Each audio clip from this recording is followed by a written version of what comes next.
इस वीडियो को देखने के बाद आप जान पाएंगे कि नींद क्या है तथा नींद के समय को कम कैसे करें और गहरी नींद का रहस्य क्या है। और वीडियो के अंत में आपको अच्छी और गहरी नींद के लिए कुछ छोटे छोटे यौगिक उपाय भी बताए जाएंगे। तो चलिए जानते हैं। बहुत समय पहले की बात है, एक बार एक युवक एक बौद्ध भिक्षु के पास आता है और कहता है कि मुनिवर, मैं अपनी नींद से बहुत परेशान हूं। बहुत कोशिश करने के बाद भी मुझे देर रात तक नींद नहीं आती है और रात को सोने से पहले मेरे मन में दुनिया भर के विचार आते रहते हैं और किसी तरह मैं सो भी जाता हूं तो रात भर करवटें बदलता रहता हूं और जब मैं सुबह उठता हूं तो मुझे अच्छा नहीं लगता। मैं थका हुआ और बेचैन महसूस करता हूं। कृपया आप मेरी इस समस्या का कोई समाधान बताएं। बौद्ध भिक्षु ने कहा, इससे पहले कि मैं आपको आपकी समस्या का समाधान बताऊं, मैं आपको गौतम बुद्ध की गहरी नींद के रहस्य के बारे में मैं आपको एक कहानी सुनाना चाहता हूं। उस युवक ने कहा, जैसी आपकी इच्छा मुनिवर। बौद्ध भिक्षु कहानी सुनाने लगे कि तथागत गौतम बुद्ध जब सोते थे तो रात भर उसी अवस्था में रहते थे, कभी करवट नहीं बदलते थे। रात को जिस अवस्था में सोते थे सुबह तक उसी अवस्था में रहते थे।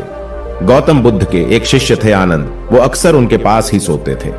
आनंद को यह बात बहुत परेशान कर रही थी कि जब भी रात में आनंद की आंखें खुलती तो वह देखता कि गौतम बुद्ध उसी भौतिक अवस्था में पूरी रात कैसे गुजार सकते हैं। वह हमेशा जानता था कि बुद्ध एक ही अवस्था में सो रहे हैं। यह बात उनके मन में कई सवाल पैदा करती थी, लेकिन एक दिन भिक्षु आनंद अपनी जिज्ञासा को रोक नहीं पाए और वह गौतम बुद्ध के पास चले गए। आधी रात को उन्होंने गौतम बुद्ध को जगाया और बोला, तथागत मुझे क्षमा करे गुरुवर, मुझे पता है कि आपसे प्रश्न पूछने का सही समय नहीं है, क्योंकि आप दिन भर चलते रहते हैं और लोगों को धर्म का ज्ञान देते हैं और उनकी समस्याओं का समाधान करते हैं। लेकिन मेरी जिज्ञासा इतनी बढ़ गई है कि मैं सुबह तक का इंतजार नहीं कर सकता, इसलिए कृपया मेरे प्रश्न का उत्तर दे और मेरी जिज्ञासा को शांत करें। भिक्षु आनंद ने आगे कहा, मैं पिछले 20 वर्षों से आपके साथ हूं और मैं देखता आ रहा हूं कि आप पूरी रात एक ही अवस्था में बिताते हैं। आप जरा भी नहीं हिलते, तो क्या आप सच में सोते हैं या फिर सोते ही नहीं? फिर गौतम बुद्ध ने आनंद की ओर देखकर मुस्कुराते हुए कहा कि मैंने अपने लिए सोने की सही अवस्था ढूंढ ली है। अब मुझे सोते समय हिलने डुलने की आवश्यकता नहीं है। मैं नींद में भी जागता रहता हूं जब तक मेरा शरीर सोता है, पर मैं जागता रहता हूं। सवाल यह नहीं है कि शरीर नींद की अवस्था में चलता है या नहीं, शरीर स्थिर अवस्था में क्यों नहीं रह सकता? वास्तविक इसका कारण मन है। मन ही है जो शांत और स्थिर नहीं रह पाता और यही कारण है कि हम नींद की अवस्था में भी अपने शरीर को हिलाते रहते हैं। लेकिन मैं इन सब बातों से परे आ चुका हूं। अब मुझ में मन जैसा कुछ नहीं बचा। जब मैं सो जाता हूं तो मेरा शरीर मृत शरीर जैसा हो जाता है, मन जैसा कुछ बचता नहीं। आनंद, क्या आपने कभी किसी मृत शरीर को अपनी अवस्था बदलते हुए देखा है? गहरी नींद की अवस्था में भी यह सारा काम हमारा मन ही करता है। एक बार मन स्थिर हो जाए, मन शांत हो जाए, तो आपका शरीर गहरी निद्रा में चला जाएगा, लेकिन तुम भीतर से जाग जाओगे। भीतर से तुम सब कुछ अनुभव कर पाओगे। सोने के बाद भी अपनी जागरूकता एक छोटे से जलते हुए दीपक की तरह निरंतर प्रज्वलित होती रहेगी। कहानी समाप्त करने के बाद बौद्ध भिक्षु ने उस युवक से कहा कि एक जागृत व्यक्ति न केवल अपने शरीर को पूरी जागरूकता के साथ देखता है, बल्कि वह अपने मन को भी पूरी जागरूकता के साथ देखता रहता है। एक जागृत व्यक्ति एक सामान्य व्यक्ति की तरह नहीं सोता। सामान्य व्यक्ति जब सोता है तो वह बेहोश हो जाता है, उसे अपने आसपास के बारे में पता भी नहीं चलता, इसलिए वह अपने सपनों भी नहीं चुन पाता। जब एक बुद्ध व्यक्ति सोता है तो वह जागता है। जैसे सुबह उसकी आंखें खुली होती हैं, वैसे ही बुद्ध व्यक्ति की नींद में भी खुली होती है।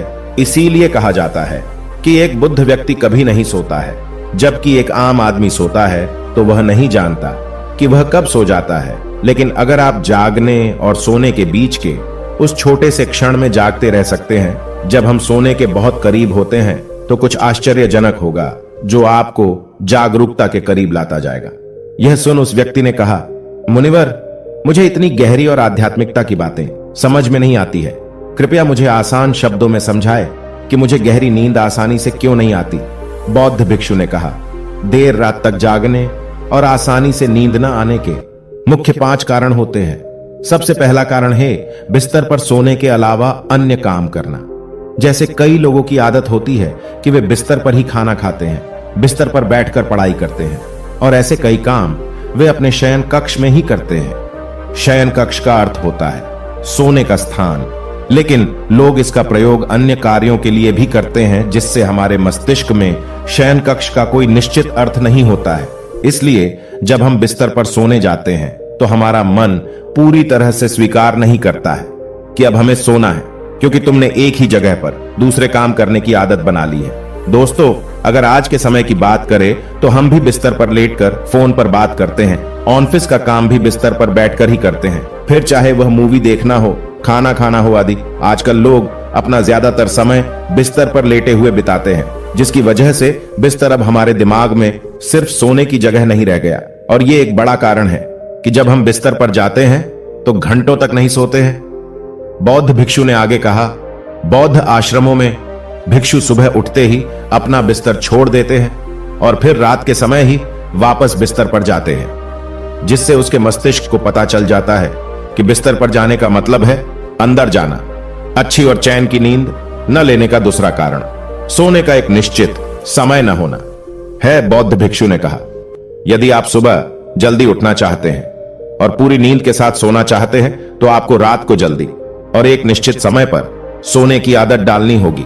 बौद्ध के आश्रमों में रहने वाले भिक्षु हमेशा प्रकाश लेते हैं और सोने से कुछ घंटे पहले निश्चित समय पर आसानी से पचने वाला भोजन करें और प्रतिदिन निश्चित समय पर सो जाए। तो इस तरह वे एक निश्चित दिनचर्या का पालन करते हैं। दोस्तों, अगर हम आज के लाइफस्टाइल की बात करें तो ज्यादातर लोगों का न तो सोने और न ही उठने का एक निश्चित समय होता है और न ही वे इस बात का ध्यान रखते हैं कि रात का खाना हल्का और जरूरत से थोड़ा कम हो, बल्कि उनका मुख्य भोजन होता है केवल रात में।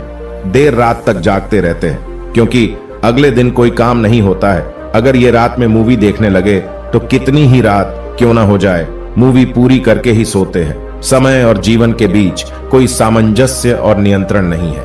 और फिर यही वो लोग होते हैं जो अगले दिन अधूरी नींद के साथ जागते हैं और दिन भर बेचैनी और थकान महसूस करते हैं। यौगिक संस्कृति में नींद को एक चमत्कारी दुनिया कहा गया है।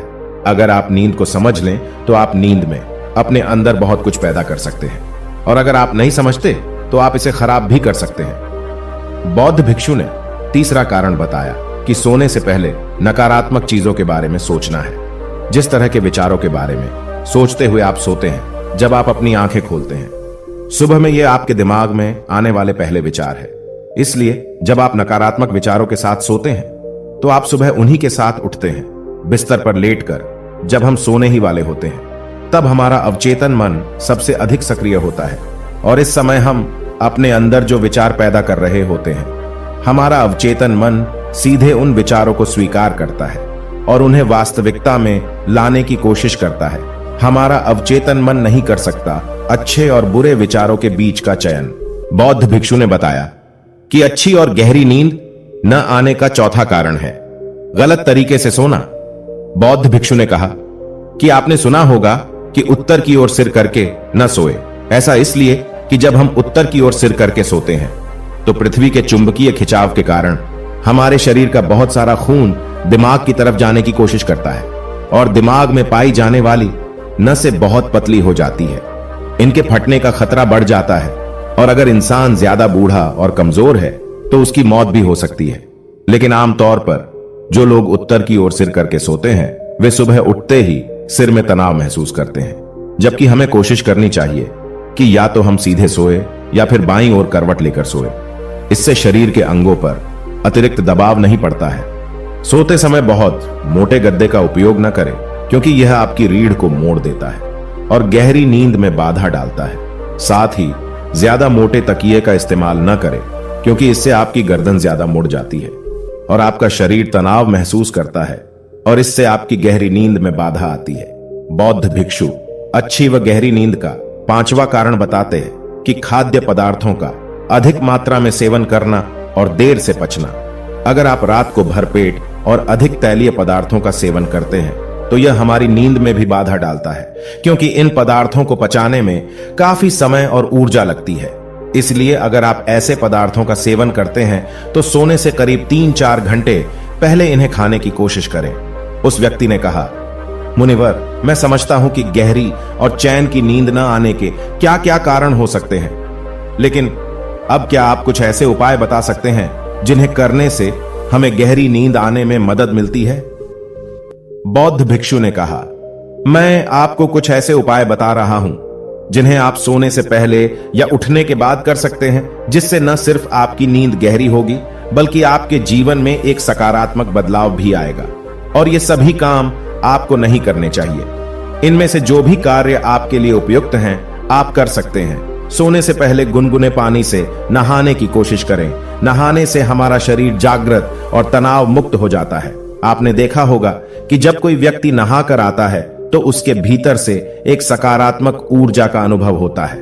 वह अधिक प्रसन्न और निश्चिंत लगने लगता है। इसका कारण यह है कि हमारे शरीर का अधिकांश भाग जल ही है और जल ही हमारे शरीर का मूल अंग है। सोने से पहले हो सके तो अपने बेडरूम में किसी भी ऑर्गेनिक तेल और रुई का दिया जलाए। इससे आसपास के वातावरण में सकारात्मकता आती है। सोने से पहले थोड़ा पानी पिए, इससे आपको काफी फायदा होगा। जब आप बिस्तर पर जाए तो सोने से पहले कुछ मिनटों के लिए ध्यान करें और आपके पास जो कुछ भी है उसके लिए आभार व्यक्त करें। सोने से पहले एक बार याद कर लें कि आप नश्वर हैं, आप आज मर सकते हैं। ऐसा सोचने से आप अपनी छोटी छोटी समस्याओं की चिंता करना छोड़ देंगे। सुबह उठते ही अपने दोनों हाथों को आपस में रगड़कर अपनी आंखों पर रख लें। इससे आपका शरीर जागृत होता है। और उठकर हमेशा दाहिनी करवट लें। हमेशा रात को जल्दी सोने की कोशिश करें ताकि आप सुबह जल्दी उठ सके और पूरी नींद ले सके। तो दोस्तों, ये थे कुछ तरीके जिससे आप अपनी नींद को गहरी और आरामदायक बना सकते हैं। उस व्यक्ति ने बौद्ध भिक्षु को उसकी शिक्षा के लिए धन्यवाद दिया और वहां से चला गया।